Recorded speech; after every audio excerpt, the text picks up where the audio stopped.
everybody. Today, we are fortunate to have the creative minds behind A Galactic Love Supreme. That would be Doodlebug and 80 Empire. And when we think about intros, I could have written something, but I think this quote from Underground Hip Hop Blog says it all. Sir Analog and Duke of Digital both really nailed it, helping Doodlebug make a provocative body of music escapism with every song revealing itself to be a different painting, making the canvas at its core hip hop, although it's meticulously textured with so many other influences from jazz to soul music. And I give you the Ovations Agency's Thornell Jones and the minds behind A Galactic Love Supreme. Thank you. Thank you. Thank you. Great intro, man. Encore. Wow. So, see, you're in Philly. Where are you? Are you in Philly or are you in LA? No. I'm in California. I'm in Fresno. Oh, okay. Well, then Yeah. what's crazy is that Central California Valley area. Allison used to live in Bakersfield for many years. That's not far from here. Not at all. So let's just jump into it. This is really a pleasure and a treat for me because, like, I think I've had the album since February, and and then it came out in March. And I remember even just when I first saw the artwork, I was just like, oh, there's something very special about this. Let's dig in. And remember you were in elementary school, and you get your report card, and they would have those little boxes. It was like poor, needs improvement, whatever. And then the top one was exceeds expectations. That's what this was. Exceeds expectations. That's dope. Thank you, Thornell. Thornell, coming from you, that truly means a lot. It does. It really does. It really does. And I really, really mean it. And so why don't we just start from the beginning? Because, we have the weirdest, like, international climate going on right now with the orange one in the office and his fights with every country, including Mexico and Canada. But you guys met a long time ago, and you decided to collaborate cross country and make this record. Somebody tell me how that all happened. How'd you guys meet, and how'd you all ultimately decide to get together to record? The beautiful thing is the album is tariff-free. We didn't charge tariffs between each other. So we all good.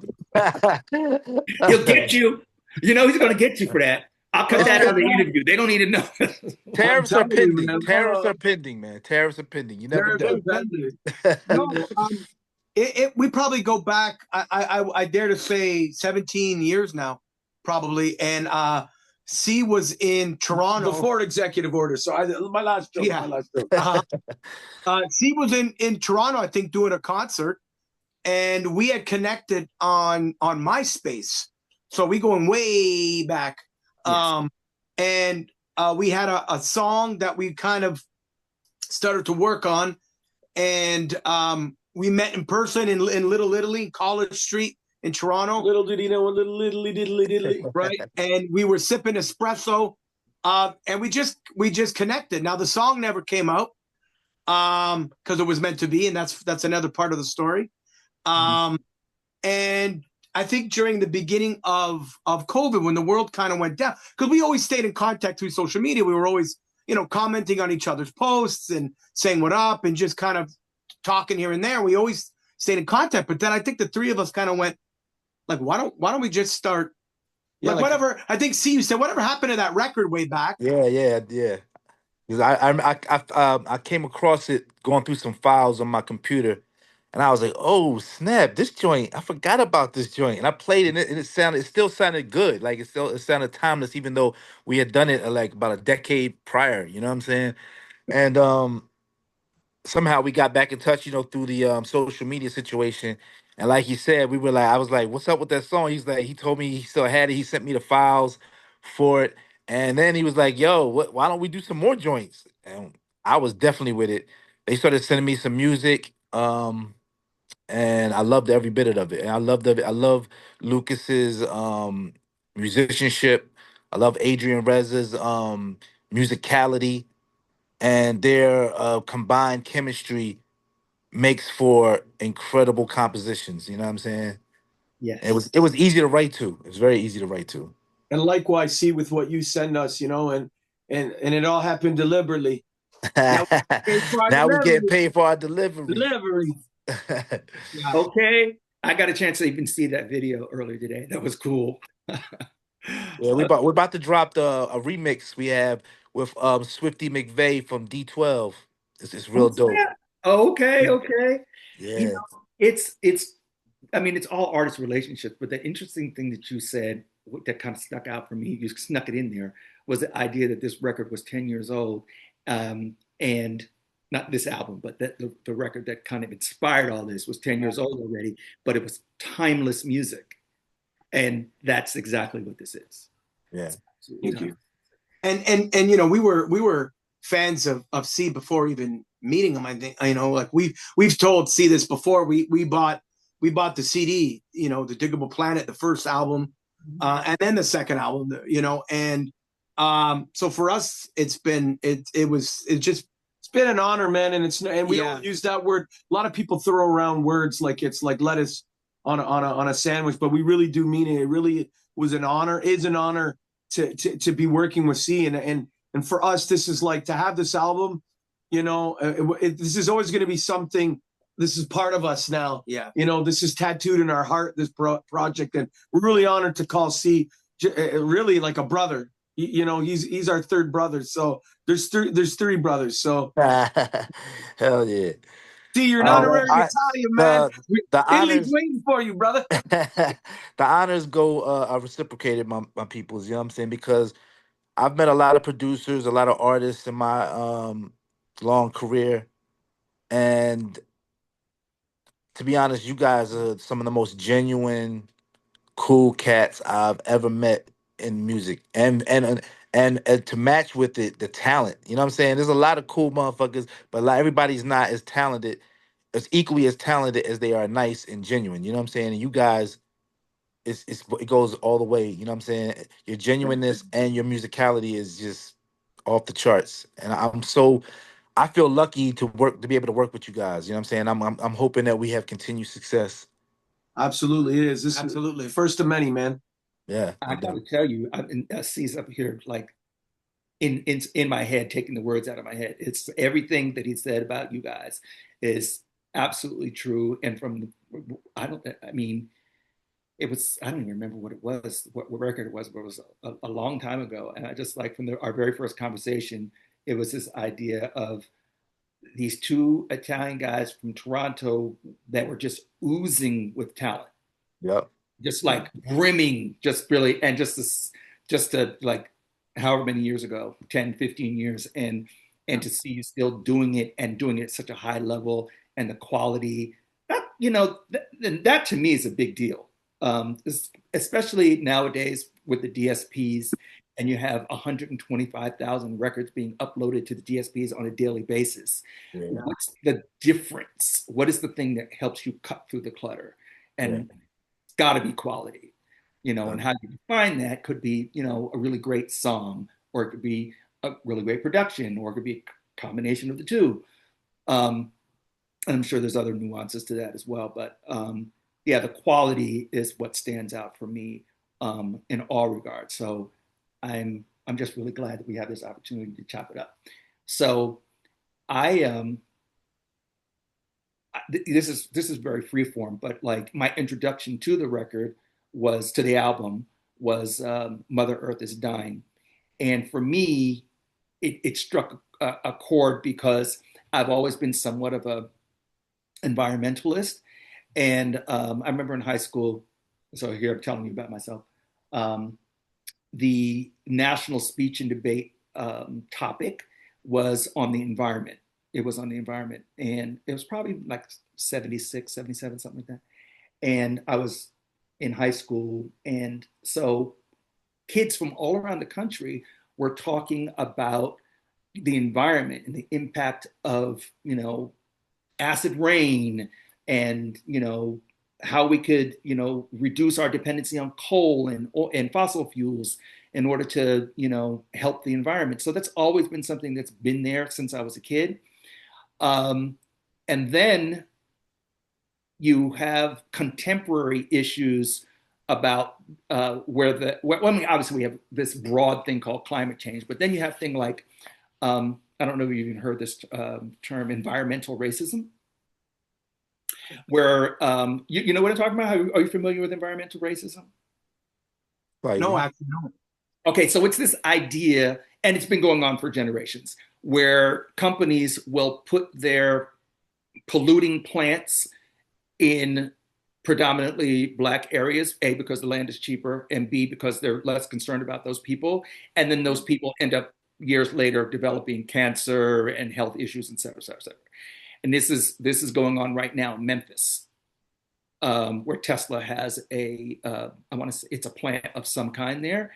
And between the electromagnetic stuff and the pollution that's being spewed out there, they are really, really fighting this idea of environmental racism, and the lack of concern for the residents where they're putting these plants. So when I heard that song, I was like, wow, how timely, because on a macro level, everyone has to be concerned about the planet. But on a micro level, when you start dealing, in this kind of polarized environment that we have going on in the States, the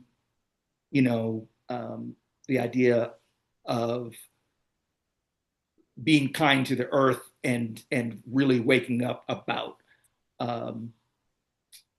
the impact of our actions on the environment is even more potent.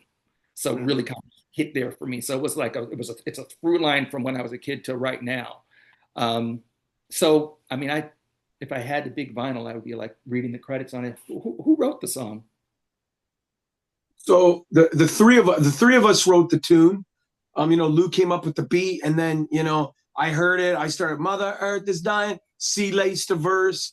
I laced a verse, and then we were just like, here's three guys talking about Mother Earth is dying. The three of us just felt like we needed that female voice. Yeah. And so, I started watching BMF, that show produced by 50 Cent about the Black Mafia family. And I was watching it one day, and this actress, singer, extremely talented and wonderful human being, Nicole White, plays one of the characters' moms in the show, Big Meech. The character Big Meech's mom in Detroit.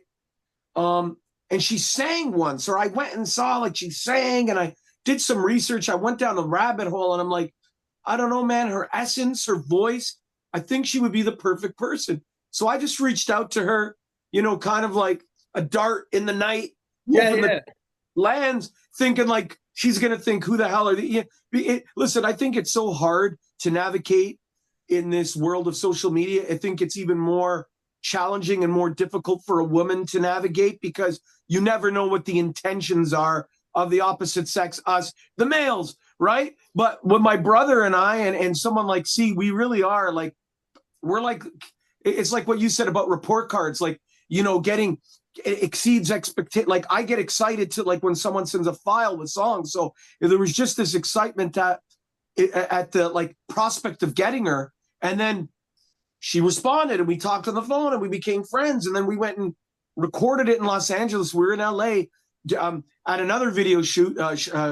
Shout out to Bishop Lamont at his video shoot for a record Luke produced. And then we're like, yo, Bishop, can we use, like, in between, can we use the studio to record her? We recorded her, and she did her parts too. She sang her parts, wrote her parts. And then C was in New York City last summer with Diggable Planets and with the Roots and Jungle Brothers.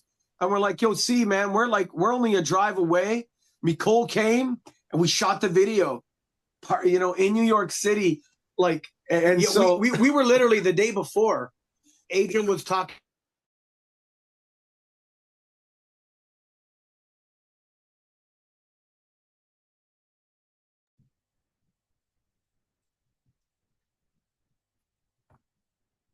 Uh-oh. fell into perfect place. Yeah. Yeah. It was so organically done and so real and authentic that Adrian connecting with McCall, and then, seems like I'm going to be in New York at a summer stage, on tour with the Roots right now. We're only a 7-hour drive. We get in the car, boom. McCall's like, I'm going to fly from LA. I'm not shooting right now. I'll get there. Like, just give me a few hours to sleep.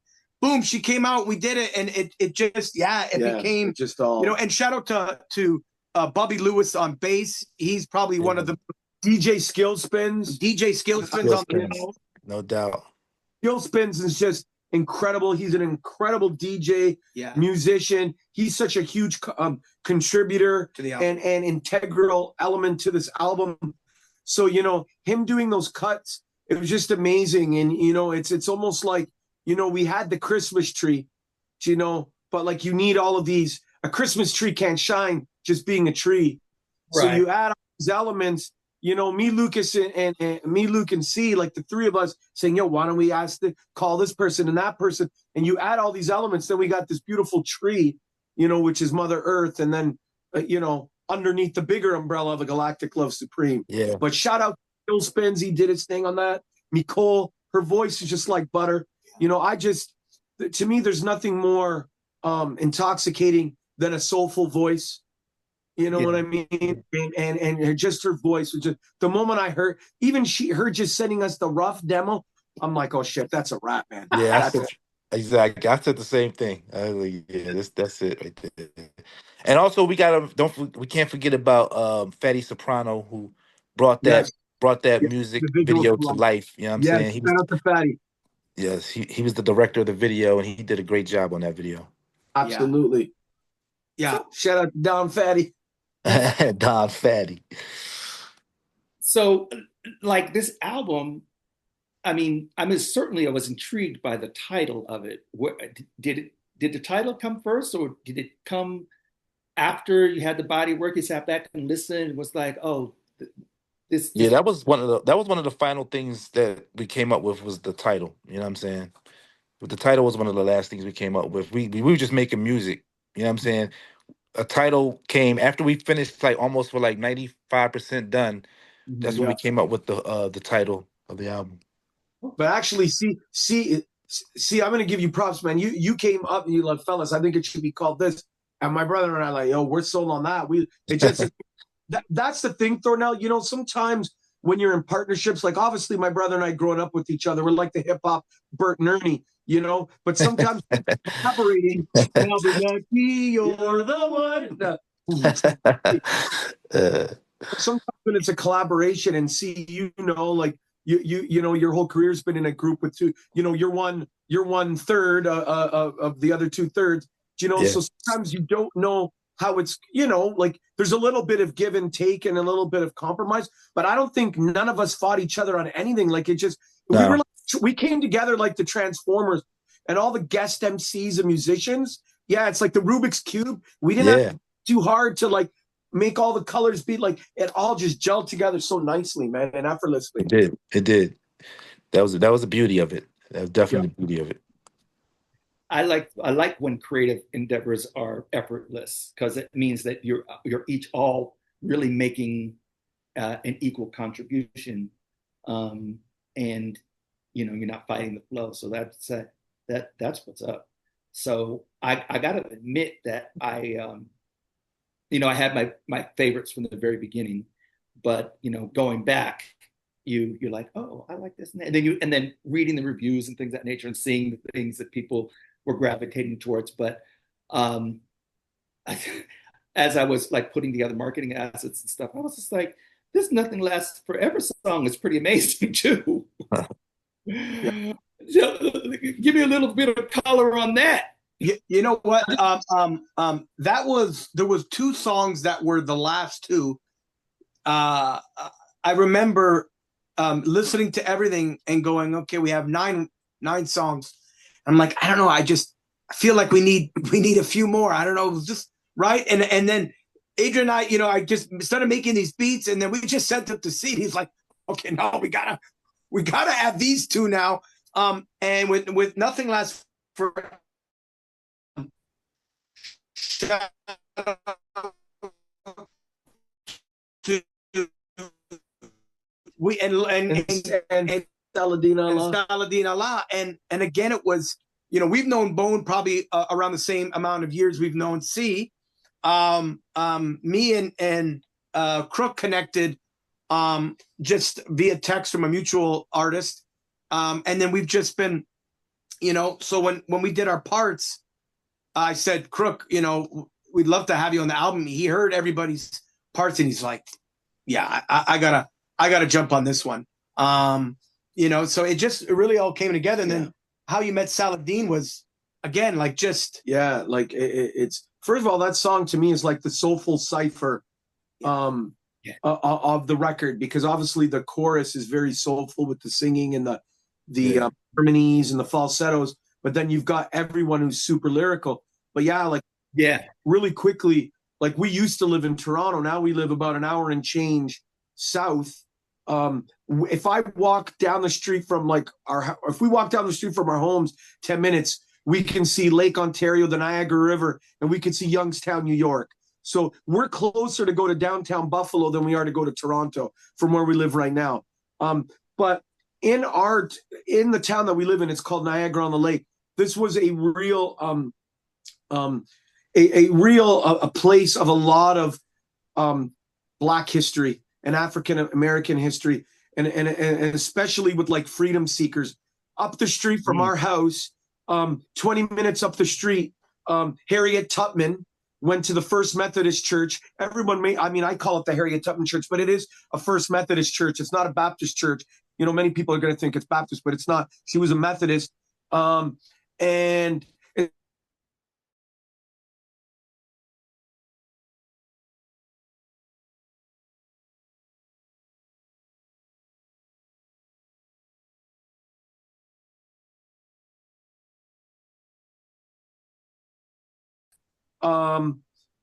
And it was all about this hotel called the Cataract Hotel that was in Niagara Falls, New York.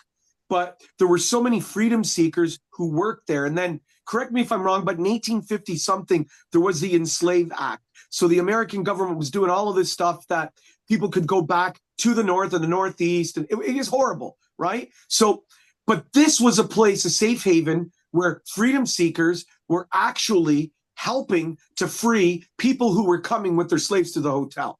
Saladin is a master historian. He's an Emmy Award winner. I mean, he's incredible. So I went there with one of my daughters, right? And we were the youngest people there, my daughter and me, at this thing. But I saw at the side, it was the 5%er symbol. See, you can correct me if I'm wrong. It's a 7, the 5%er with like the crescent moon. Yeah. And the 16 point stars. Yep. So I saw that on the right, and I'm like, okay, like, all right. Like now I'm just thinking like, so after the show, like all these people are, talking to him, but I went up to Sally and I'm like, peace God, what's today's mathematics? I think he nearly shit his pants because he's not thinking in Niagara on the Lake that all of a sudden a guy's going to go up to him. Peace God. We started talking and I started talking about this album. Listen, we have this joint Mother Earth and our man C, and he goes, C? I'm like, yeah, Doodlebug Cee-Knowledge. He's like, I know C. Let's take a photo. And then like I hit him up that night. We exchanged numbers. He starts the album with the intro and he ends the album with Nothing Lasts Forever. Such an incredible guy, an advocate, historian, but all of those fancy titles I'm giving him, he's an incredible human being and such an honor to have him on this project. And he flew to LA back in February when we were shooting the video Nothing Lasts Forever and Deliveries. He makes a cameo in Deliveries. He flew out to our listening party that we had. He flew out which was amazing. But just again, organically, how everybody who was on this album was meant to be on it, and there was some sort of special connection. I don't know. There was some energy in the universe that was willing this to happen, despite the international separation of everybody. That not everyone, not to date everybody, but we're not 16-year-old kids living in the same neighborhood. We can go shoot the shit behind, the store and then go to the studio and then go in the studio. So the fact that the three of us were able to put all of these pieces together, you know, I think there's an art in that too, right? And just being able to be patient, because obviously you can get impatient when you want, like, oh shit, man, we need that verse, we need this part to finish it off, right? But like, it just, I don't know, it just, the Da Vinci Code fell all in place and we got it done. Yeah. And the good thing about it is that I think the people, everybody that was on the album with us, have become part of our extended family. I mean, to Yes. this day, we all still support each other. We still stay in touch with each other. We go, you know what I'm saying? We go to each other's pages and support each other's posts and the music, you know what I'm saying? And help each other out on other separate projects. It's Yep. become like almost like a big extended musical family, you know what I'm saying? And I like that about that. I love that about how Yeah. music bridges the gap like that. You know what I'm saying? Absolutely. Absolutely. And music transcends color and culture and language. Like I said, we were just in Italy, you know, a town specifically, Arpino, which is about an hour and a half south of Rome and an hour and a half south of Naples, birthplace of our grandfather. My mom was born 30 minutes up the street. It's like, it was also like a very, like, it's got a very ancient Roman history too. Like, a guy Cicero was born there, or Cicerone, who's like a big guy in the Roman Senate. Another guy, Caio Mario, or Caius Marius, who was like a Roman strategist. And so we're in this place, but we're like, we shot a video there, but we're showing people the album, and these are all Italian kids from like dudes our age to kids who are 17, and they're like, They love the album. love the album. They're like they were all singing "Communicate." That's the song we did a video for. Like, they were all like, see, they were like, too bad C's not here to be here. Yeah, I was so man, I wish I was there so badly. I really wish I was there. But I they I know. wanted these shows. I've got this, like, Lorenzo, shout out to Lorenzo Polsinelli, who shot the video. Like, Lorenzo's 17-year-old hustler, man. He's already like, no, we got to. He's working on tour dates. He's like, no, we got to get you guys back here next summer to do these tunes. You Yeah, know, we definitely gotta get on the road and start promoting the album. We definitely do. absolutely. That is definitely coming. I will be there. I'll carry somebody's bags. But no, you're gonna be on stage with us, man. You're not handling the bags. For real. That's what's up. I'm not mad at that either.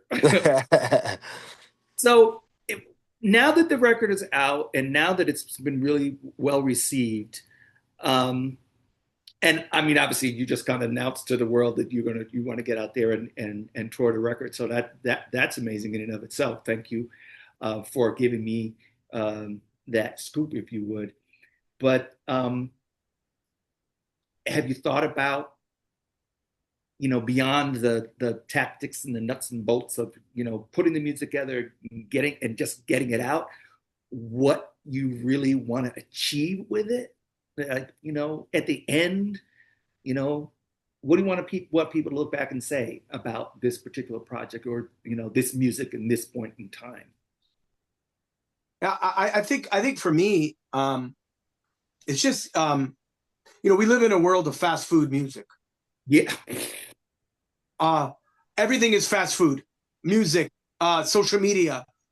You're 15 minutes. So this person was funny because they yelled something, and everybody, like, they get 1 million likes and 1 million views, and it goes viral for the most, you know, stupidest of stuff. But for me, I just want, you know, more people to really absorb the music. That's it. I'm content with you know, with life, and how, like, with my life, like I would be just content and happy with more people just vibing with the album, and you know, it means the world to me when somebody said, you know, I had a bad day today and I put on Breathe after a long week of work, and Friday night came and I put Breathe on, and it took, you know, whether it's you're smoking or you're taking a glass of wine, or a bottle of, or no bottles, only glass bottles of water. Right. But, you know, but that to me means the world, you know, and just for our peers and people who really appreciate art and appreciate music, you know, that to me is what feeds my soul, is people who really appreciate, like this, like somebody like yourself, Thornell, who's, who's paved the way and it truly is a pioneer in so many different areas of the industry. This feeds my soul. So for me, it's just getting more people to listen and appreciate the work we did, because I truly believe it is something special that we put together. Yeah, and I'm hoping that this album is just a drop in the bucket to revitalizing the love movement in hip hop and the timeless music of hip hop. Like he said, not making that microwave music. We trying to sit here and make that stovetop, you know what I'm saying? That stovetop stuffing stuff, you know what I'm saying? That stuff Yep. that'll last and has substance, you know what I'm saying? And stick to you, give you the itis, you know what I'm saying? Make you want to lay back, you know what I'm saying? And absorb it thoroughly, you know what I'm saying? So I'm hoping that's what kind of music, like you said earlier, you said it seems like it has a vintage sound with a modern day approach. And I like that about it. You know what I'm saying? I think that is exactly what it is, because we all are old school cats. But at the same time, we're still immersed in this modern world. We know what's going on. I have kids that keep me up to date with all the fly new trends, you know what I'm saying? As well as the fact that we still in the mix, you know what I'm saying? We're still in Yeah. the mix. I'm out there touring with people, and I'm still in the mix on a certain level, as well as my brother's 80 Empire. So we know what's going on in the world, and we see the misinformation, the division, Yeah. hatred. I mean, we see it and we feel it in our own unique ways, you know what I'm saying? And this music to me is one of the most powerful outlets for an artist to scream to the world, you know what I'm saying? Wake the fuck up, you know what I'm saying? Come on, man. Music is the thing that will ease your mind, get your mind, escape from all the bullshit that we see in this world, and give you a brighter hope for a brighter future. You know what I'm Yeah. saying? Music Yes. does that for us, and we need more of this. We need more of this. It's the antidote. It is. It is. That's the Antidote. word. There is a quote from the Hip Hop Blog review that I actually picked up, and it's let me see if I can find it. It said, this album is reminiscent of a time when music's sole obligation was to make you feel good and think critically." Ooh. Uh, Somebody they said that about our album? yes. Wow. Oh shit. Okay. Yeah. Okay. I was just like, exactly. Damn, we out here touching souls, huh? Yeah. Yeah. I'm glad at that. Yeah. Yeah. I'm just like, I mean, I don't even know what else is there to say. Um, okay, so I ask this question all the time of musicians, and I know oftentimes what the response is, but each one of you, what's your personal favorite track on the record? Ooh, Starting with you. ooh. That's hard. That's hard to say. They're like all our babies. It's like picking out your favorite child or something. You know what I'm saying? I gotta go look. No. I would say Mother Earth is Dying is definitely one of them. Mm-hmm. Yeah. Intergalactic Love Supreme is another. Mm-hmm. Um, Time Keeps Slipping. Mm-hmm. Uh, I'm about to rattle off the whole All album. the songs. Right, exactly. Okay, enough. You've given us a stack. All right, Adrian, your turn. For me, I'm like, see, there's so many, but I'm just gonna do it at one. I think I'm gonna say Breathe. And what I like about Breathe Breathe. is that we did things in there that you don't see coming. First of all, the heartfelt true story of DJ Skillspins in the beginning. You know, we were having a conversation and he lost his uncle. And I said, listen, man, we would never want to capitalize off of off of the loss of a family member. But what you said touched me, was so heartfelt. I go, it would be really cool, man, if we want to honor your uncle and you start the song. And so he did. And so I just love the way in that record, the way, we married the worlds of jazz and hip hop together with like scratching over upright bass and the standard, swing. Bobby, shout out to Bobby Lewis. Shout out to Bobby Lewis on the bass. So I really think, like, to me, I look at that song and I think in a way that's kind of like you know, if you look at math, like the mean, the median, the mode, that's Mhm. kind of mean, the average, because that has elements of the whole album. There's scratching, there's jazz, there's a whole different genre of music, and that one, two different genres of music cross-pollinating in that one song. So I'm going to say that one right there. Okay. For me, again, there's so many. Um, Kind of. I, I got to go pick up my son from school, so I'm still going. I'm still going to keep this going though. Just Okay. don't mind me. and this is the organicness of what we do, right? Yes. No, I think for me, I mean, like the guys, there's so many, but I'm gonna go with Deliveries. Okay. It was the last beat on the album, the last beat that I started to produce. And Adrian here, and he just started going brownstone, you know, vocal tones. And as a fan of hip hop and a fan of C, you know, as Doodlebug with Diggable, to have 2/3 of a legendary group like that on this project, and like C had said, and C, quote me if I'm wrong, but the guys haven't been on a record together in a long time. So to have you know, Shabazz Palaces, FKA, frequently known as a Butterfly, Formerly known as. yeah. To have the two of them together with Adrian, on, you know, rapping, and the three doing the hook, three doing verses, and my beat. It fed my soul as a producer. Can I add? What I love about that song, C, is that you and Shabazz are giving homage to each other, which is a beautiful thing. Yeah, you took that out of my mouth. Yeah. That's exactly what I noticed when I saw the video today. I was just like, oh, wow. Look at the love between the two of them. Yeah.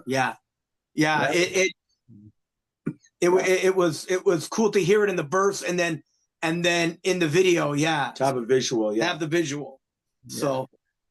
Oh, wow. This is like, I don't want to say that I'm like verklempt or anything like that, but I'm open. I'm like, I can't wait for people to A, hear this album, B, you guys to get out there and share it. You know, somebody needs to ship me a copy of this vinyl, because I need to be able to. Yeah, absolutely. You know what I'm saying? Because hopefully we'll be seeing you soon, and we'll give it to you in person with a hug. I'll bring it in the, yeah. How about that? We're going to figure that out. But so like towards the end of the month, we'll try. We're going to try to get together and convene and glad hand and network, and what can you say, shake hands and kiss babies and things of that nature. Yeah. But I really think that you have such a wonderful body of work that you guys have created with A Galactic Love Supreme. And you should, I mean, I know you didn't start out with the intention of creating what I would call personally a masterpiece.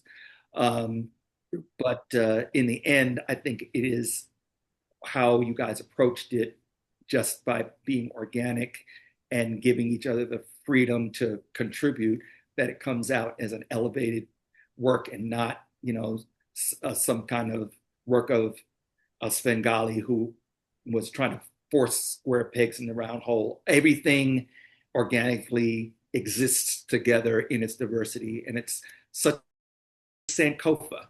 And I just came from Ghana, and I'm like, you know, I'm super in this African space. That's Sankofa, the idea of looking back while looking forward. So. That's dope. That's awesome. Yeah. So now, man, we might have to give you a piece of publishing. Sankofa, that's gonna be a name of a song on part deux. Galactic it's coming. There you go. Right, here you go. And I didn't want to put that out there, but you did it. Let's do part two. That's we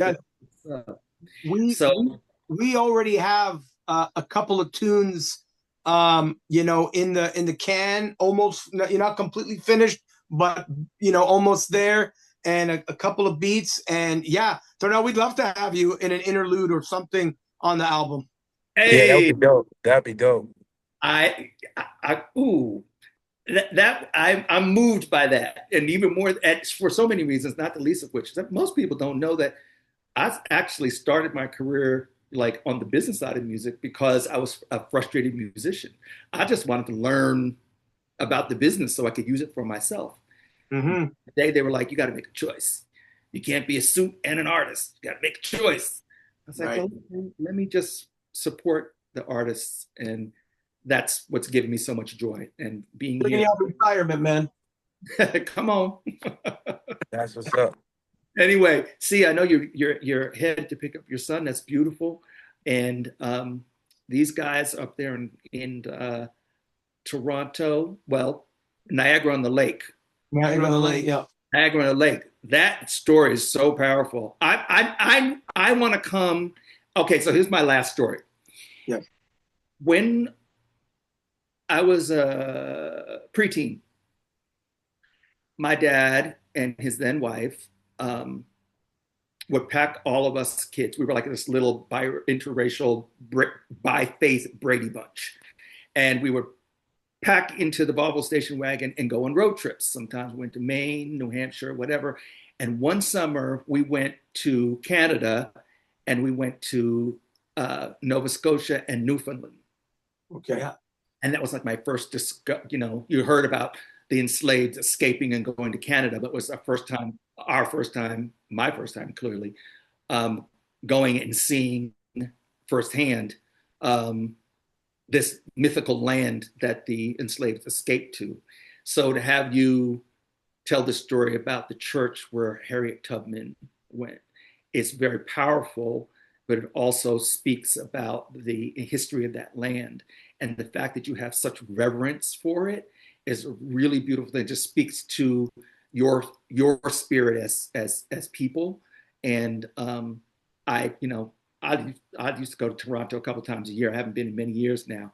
But the next time I go to Canada, I'm coming to Niagara on the Lake, and you're going to to that church. You have a place, and if you like wine, it's lots of vineyards here. I'm all about the wine. I'm a good Zinfandel guy. You got a good, nice Zinfandel? I'm there.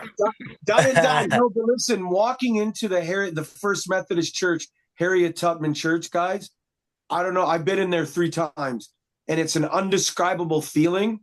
I'm overwhelmed. I cannot even fathom what she went through and what other people went through. And so I'm teary-eyed just thinking of it now, to think how, I complain about the most stupidest shit. I've never gone through something like that. And listen, I'm just going to say it. My brother and I, we wear the badge of privilege because our shade of skin is a lighter tone. And so going in there, you get very emotional. The hairs on your neck and on your everywhere. You just go in there and I'm just like, how can someone that was barely 5 feet tall brought over 300 people to safety, and she went back into the belly of the beast to do it all again, and bring people, which is just a basic human right to that everybody deserves to be treated fucking equally, and so really, we got to go there. If you guys come, we have to go there. And I think you'll feel the same feeling, man. Well, brother, yeah, you were saying earlier about Nova Scotia, and taking the trips up there, and it reminded me that the rapper Maestro Fresh West from Canada, really good dope rapper from Canada. We had a conversation years ago, and he was telling me about the rich Black history of the Underground Railroad that was centered in Nova Scotia. That was one of the destinations, the final destinations. And when you brought that up in Nova Scotia, I remember Maestro Fresh West told me about that. He writes a lot of children's books on the history of that. Yeah, he does. Shout out to Maestro. Shout out to Maestro. We executive produced an album in 2013, Orchestrated Noise, and an EP in 2011 that got a Juno nomination here. But he's right. In Nova Scotia, they have a settlement called Africaville, and it's and that's where a lot of again, freedom seekers came through the States seeking freedom, Africville. But there's also a very famous civil rights activist called Viola Desmond. Our $10 bill has her face. Imagine, guys, I don't know if you know her story. She had a bunch of beauty schools, a very wealthy, young Black female entrepreneur. Her car, she was in one of these neighboring towns, going to go do a beauty symposium for a bunch of people, a bunch of women, and her car broke down. She brought it to a car mechanic. She went to the movie theater. Imagine, she sat where she wasn't allowed. These bastards put her in prison. She got out, I don't know how many days or months after. She spent her whole life fighting a system. And finally, in her death, the governor, lieutenant governor of Canada, like, they put her on the $10 bill. They exonerated her of her stupid charges that were not charges. How can the law be lawful when it's the exact opposite of that? But what, like, she's on the $10 bill. But Viola Desmond, like, such a beautiful soul, and her whole life was consumed fighting for, like, unbeknownst to her, that weekend would have just changed the trajectory of people's fight for a basic human right. Well, and you hate to say it, but has it truly changed in America right now? What's going on? No. It's right. It's what you're seeing. It's like from us looking through the window. It's not. But to bring it back to the album, I feel what, again, we bring more than just songs. We bring stories and feelings and emotions, and where we get inspired to put these songs out. So I think what you get with C, Adrian, and I, and everybody that's part of the album is unique stories. And I think today's music, not all of it, because we're in today's music, it's lost a lot of that, and we want to bring that back. And that's going back to my point, getting more people to hear this, because by hearing this, they're going to hear these stories on where we've learned and where C's learned, and our experiences that it's making this music, and will make more music in the future. But I think when you don't care to be trendy, then that's when the music becomes the most authentic. But when you're sitting there, and we were signed to Universal Publishing, and you're put into a room with 5 other songwriters, and they're like, try to make a song that sounds like Britney Spears, that sounds like Justin Timberlake, that sounds like this, that sounds like that. That's not us. Luke and I are like, we come from hip hop, man. We're just like, we were just at Shade 45 a month ago. They dropped the beat and you got to add a freestyle. It's like you're in the thing. You're in the den of the lions, and you got to rap. Like, so we come from that. So I think the album is very organic, because the 3 of us said, shit, man, we're like older cats, and yes, we are current. As you see, Adrian's trying not to damage my Run DMC action figures here. I got all 3. So I'll put them aside. Yeah. Keep them safe. Keep them safe. But anyway. That's fire. All right. Well, I'm going to land this plane on that. I don't think I anticipated the power of your words and sharing the story about Harriet Tubman. But what's up?